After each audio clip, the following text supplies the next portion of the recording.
India versus Namibia Arun Jaitley stadium और अब India versus Pakistan confirmed है। तो क्या एक नजरें उस मैच की प्रिपरेशन पे भी होंगी इंडिया की? क्या उस तरीके का आप कॉम्बिनेशन खिलाना चाहते हैं जो कोलंबो में खेलेगा? Because let me tell you, जो कॉम्बिनेशन वानखेड़े पे खेला था वो कॉम्बिनेशन कोलंबो में नहीं खेलेगा, दैट इज फॉर श्योर। और मैं सिर्फ ये नहीं कह रहा कि मोहम्मद सिराज की जगह बुमराह वापस आ जाएंगे, I am talking about the team composition. वहां पे अक्षर पटेल और वरुण चक्रवर्ती थे और साथ में इंडिया के पास 3 पेसर्स थे इंक्लूडिंग हार्दिक पांड्या, लेकिन इंडिया उस कॉम्बिनेशन के साथ कोलंबो में नहीं खेलेगा। कोलंबो में कंडीशंस एकदम अलग है। और क्या उसकी तैयारी दिल्ली से ही करना चाहते हैं या फिर that is a change that you make when you go to Colombo? इस मैच में अभिषेक शर्मा हॉस्पिटल से डिस्चार्ज हो गए हैं। What is the further updates, उस सबकी बात करते हैं। And I will take a moment to relive Afghanistan South Africa का वो मुकाबला और वेस्ट इंडीज का revival. So this is a beautiful video. अपनी तारीफ खुद ही कर रहा हूं यार, बट एक ब्यूटीफुल कहानी सुनाऊंगा वेस्ट इंडीज के नेशनल एंथम की, जो एक्चुअली नेशनल एंथम नहीं है। Let's start one tip one hand with Jatin साहब।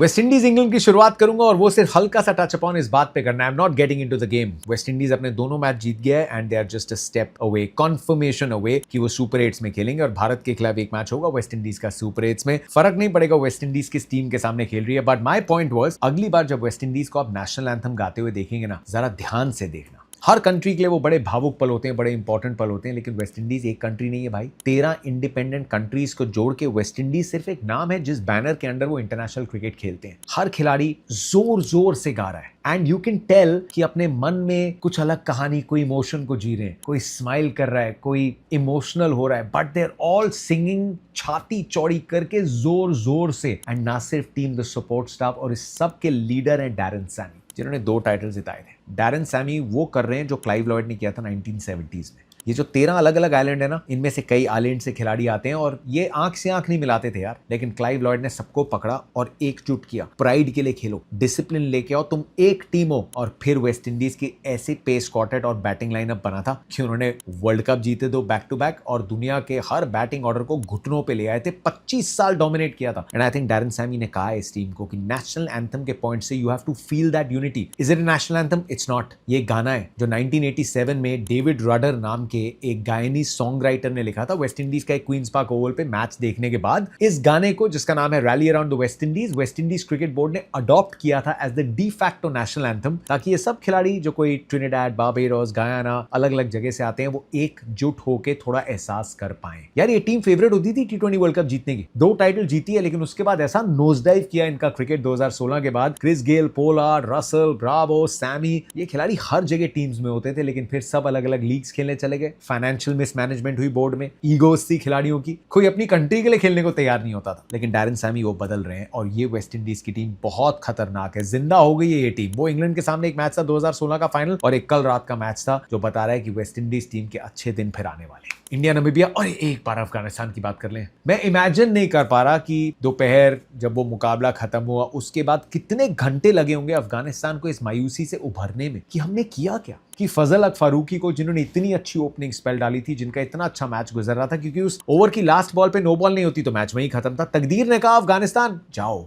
इस मैच को जीतो। कागिसो रबाडा 2 बार नो बॉल डाले, ऐसा कब हुआ? फ्री हिट पे रन आउट ऐसा कब हुआ है जब आप विनिंग रन के लिए भाग रहे हो? फजल अक फारूकी, आपको डाइव लगानी चाहिए थी। वो गेम अवेयरनेस होनी चाहिए थी कि यहां सब कुछ न्योछावर करना है। अगर उनके मन में ये चला ये थ्रो थोड़ा वाइड है, वो कागिसो रबाडा का रन आउट भी इतना आसान नहीं था भाई। वाइड थ्रो थी और साउथ अफ्रीका इसी टैग के तले तो 20 साल तक फंसा रहा कि अरे आप तो चोक कर जाते हो जो प्रेशर आता है। लेकिन नहीं, ये साउथ अफ्रीका टीम अलग है। सुपर ओवर में गए, वो जीत थी साउथ अफ्रीका की, क्योंकि मुकाबला उस दहलीज पे आ गया था, अफगानिस्तान के हाथ से निकल गया था वो। So that was painful for south Africa. तो पहला और सुपर ओवर जो था वो उस प्रेशर में खेले। चाहे डिवॉल्ट ब्रेविस तो आउट हो गए थे, लेकिन जिस तरीके से परफॉर्मेंसेस थी ट्रिस्टन स्टब्स की, डेविड मिलर की, जो बहुत खतरनाक दिख रहे हैं, बट फजल अक फारूकी, अजमत ओमरजाई को गेंदबाजी देके गलत किया। आई एम जस्ट वंडरिंग कि राशिद खान ने बॉल क्यों नहीं डाली, सेकंड सुपर ओवर में क्यों नहीं डाली। I mean Rashid is make for these moments. हम जानते हैं पिछले 2-3 साल उतने अच्छे नहीं गए, लेकिन कल तो बॉलिंग भी अच्छी की थी। I think Rashid Khan should have bowled that, लेकिन you just feel gutted for Rahmanullah Gurbaz. मैं कल किसी को कह रहा था यार, गुरबाज की ना कोई एक ऐसी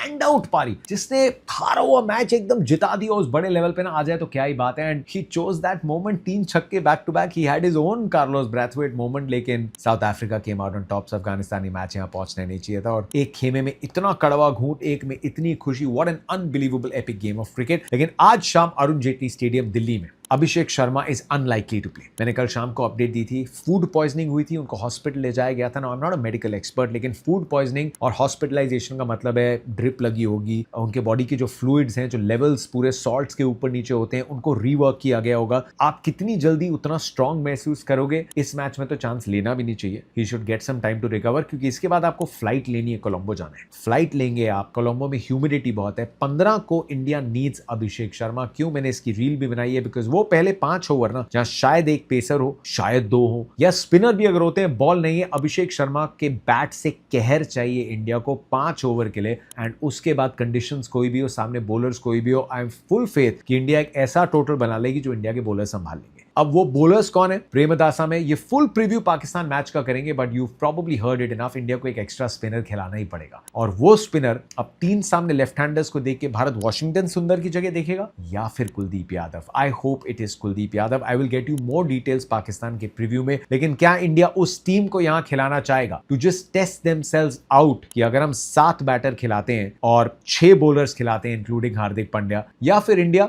नॉर्मल अपनी 8 तक बैटिंग खिलाएगा और इस मैच को डोमिनेट करेगा? I think the latter. पहले इंडिया इस मैच को एकदम डंके की चोट पे जीतना चाहेगा। Namibia will again post challenges, लेकिन वानखेड़े में जो बॉलर्स को मदद मिल रही थी ना, आप मान के चल रहे हैं कि दिल्ली में इतनी मदद नहीं मिलती बॉलर्स को। सो संजू सैमसन के लिए गेम बहुत इंपॉर्टेंट है। मैंने अपने एक वीडियो में कहा था कि संजू सैमसन रेस में पीछे हो गए ईशान किशन से। वहां पे तकदीर का खेल था कि ईशान किशन को खेलने का मौका मिला तिलक वर्मा की जगह। यहाँ पे तकदीर का खेल है कि संजू सैमसन को रिडेम्पशन का चांस मिल रहा है। जैसे ही अभिषेक होंगे, फिट होंगे, अभिषेक और ईशान किशन ओपन करेंगे। लेकिन अगर 15 तारीख के लिए नहीं होते fit, for all you know, Sanju Samson squad में है। आप 11 नहीं, आपका वर्ल्ड कप में 15 टेस्ट होता है, इसीलिए you pick your best 15। And Sanju Samson को भुलाना पड़ेगा। वो जो 1 महीना था जहां पे ओपनर की रेस में पीछे हो गए, he'll have to put that behind him, और उनके लिए इस दिल्ली के मैच में रन आना मेरे लिए सबसे बड़ी स्टोरी रहेगी। बाकी बैटर्स के रन पिछले मैच में आई एम नॉट टू वरीड, लेकिन संजू सैमसन के फील गुड फैक्टर के लिए, उनके अपने कॉन्फिडेंस के लिए, क्योंकि 15 को या उसके बाद कभी भी इस टूर्नामेंट में जब जरूरत पड़ेगी, his last innings should be an innings to remember. कि अगली इनिंग में हम ये ना बात करें कि यार पर संजू के तो रन नहीं बने। वो रन बनने का मौका अच्छा है, दिल्ली की विकेट आपको वो चांस देगी। सामने बॉलर्स को अगर रिस्पेक्ट देनी हो तो बिल्कुल दीजिएगा। थोड़े अननोन बॉलर्स हैं, आप उनके सामने उतना खेलते हैं नहीं, लेकिन संजू के runs I think will be a big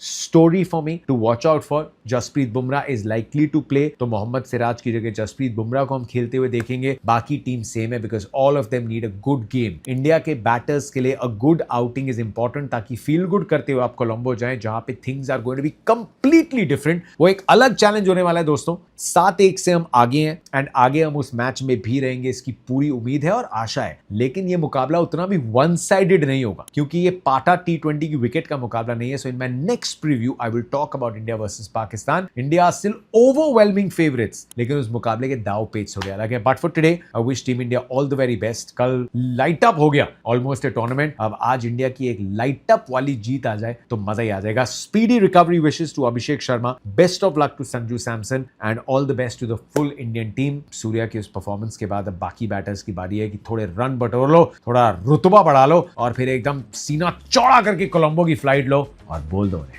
हम आ गए हैं और हम तैयार हैं।